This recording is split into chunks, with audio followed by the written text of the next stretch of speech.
BA second year की आज के इस लेक्चर में आप सभी का स्वागत है। आज से आपको जैसा कि पता होगा कि हम थर्ड इकाई नंबर 3 पढ़ेंगे और इस इकाई में हम 3 कवियों के बारे में जानेंगे। पहले कवि हैं घनानंद, उसके बाद में कवि गिरधर कविराय और तीसरे कवि प्रमुख हैं हमारे रज्जब।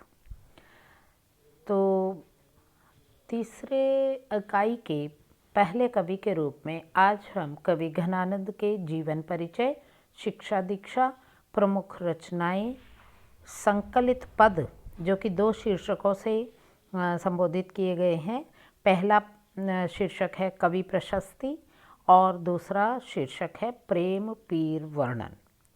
इस तरह से संकलित पदों की संख्या 28 है और इन 28 पदों को पढ़ने के बाद में हम प्रश्नोत्तर खंड पर दृष्टिपात करेंगे, जिसमें लघुत्तर और निबंधात्मक प्रश्न होंगे।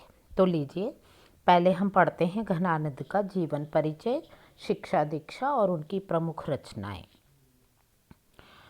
घनानंद रीतिमुक्त धारा के श्रृंगारी कवि हैं। इनका जन्म 1689 ईस्वी और मृत्यु नादिर शाह के आक्रमण के समय 1739 ईस्वी में हुई। ये दिल्ली के बादशाह मोहम्मद शाह के यहाँ मीर मुंशी थे और जाति के कायस्थ थे। ये सुजान नामक वेश्या से प्रेम करते थे। एक दिन दरबार के कुचक्रियों ने बादशाह से कहा कि मीर मुंशी साहब गाते बहुत अच्छा हैं। जब बादशाह ने इन्हें गाना सुनाने को कहा तो ये टालमटोल करने लगे। तब लोगों ने कहा कि ये इस तरह ना गाएंगे, यदि इनकी प्रेमिका सुजान को कहे तब गाएंगे। इतना कहने पर वह सुजान नामक वेश्या बुलाई गई और उसके कहने पर कवि घनानंद जो है उसकी ओर मुँह करके और बादशाह की ओर पीठ करके गाना गाने लगे। बादशाह इनके गाने पर तो प्रसन्न हुआ, लेकिन इनकी बेअदबी पर इतना नाराज़ हुआ कि उसने इन्हें शहर से बाहर निकल जाने का हुक्म दे दिया। जब इन्होंने सुजान से अपने साथ चलने को कहा तो उसने इनकार कर दिया। इस पर उन्हें वैराग्य उत्पन्न हो गया और ये वृंदावन आकर निम्बार्क संप्रदाय के वैष्णव हो गए। नादिर शाह के आक्रमण के समय हुए कत्लेआम में ये मारे गए।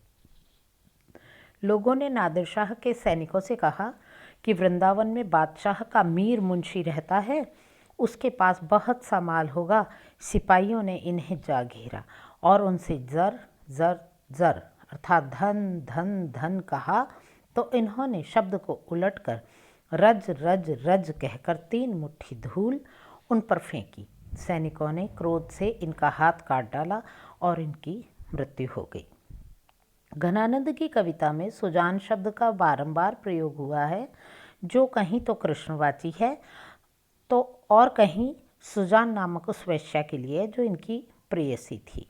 घनानंद के लिखे 5 ग्रंथों का पता चलता है, जिनमें पहला ग्रंथ सुजान सागर, दूसरा विरह लीला, तीसरा लोकसार, चौथा रसकेली वल्ली और 5वां कृपा कांडा है। इसके अतिरिक्त वियोगवेली, प्रीति पावस, प्रेम पत्रिका, इश्कलता प्रेम पद्धति, प्रेम पहेली तथा घनानंद कवित्त आदि इनकी प्रमुख रचनाएं हैं।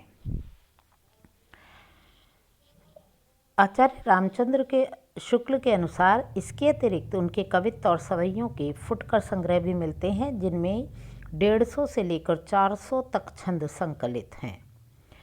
डॉक्टर नगेंद्र के अनुसार घनानंद के कुल उपलब्ध कवित्त सवैयों की संख्या 752 है, पदों की संख्या 1057 तथा दोहे चौपाइयों की संख्या 2334 है।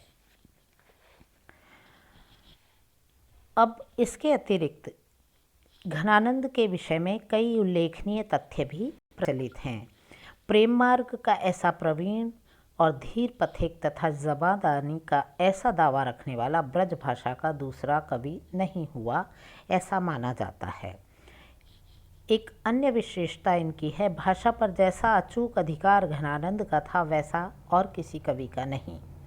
इसके अतिरिक्त घनानंद उन बिरले कवियों में हैं जो भाषा की लाक्षणिक पदावली की शक्ति से परिचित हैं।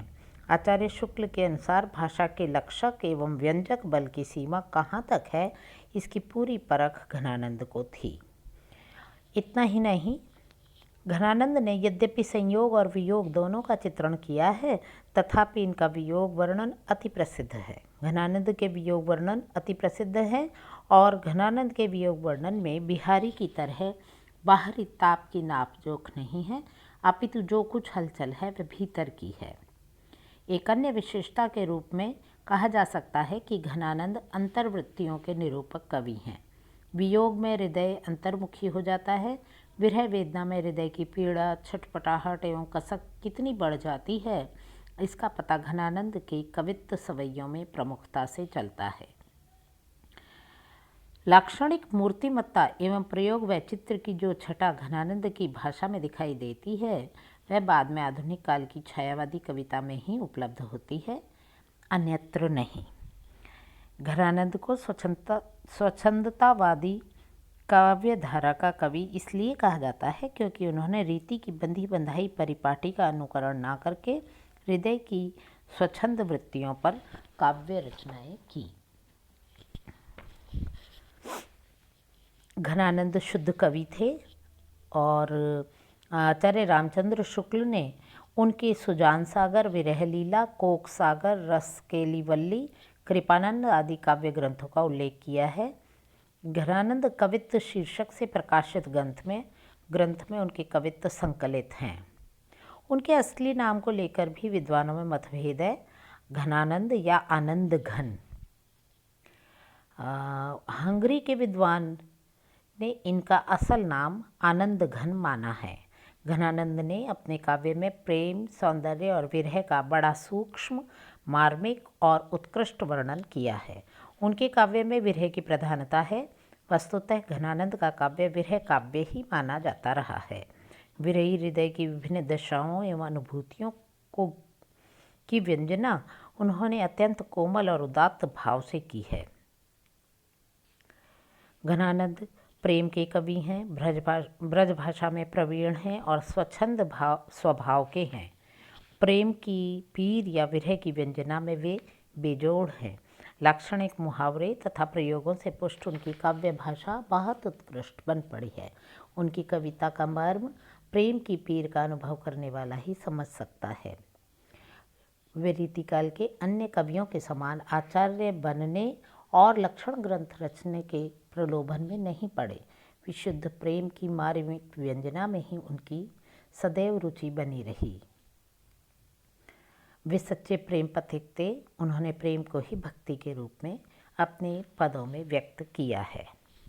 तो ये तो था कवि घनानंद का जीवन परिचय, शिक्षा दीक्षा एवं प्रमुख रचनाओं का वर्णन।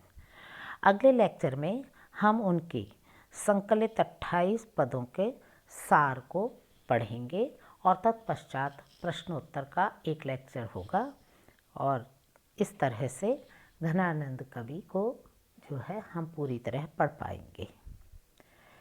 धन्यवाद, नमस्कार।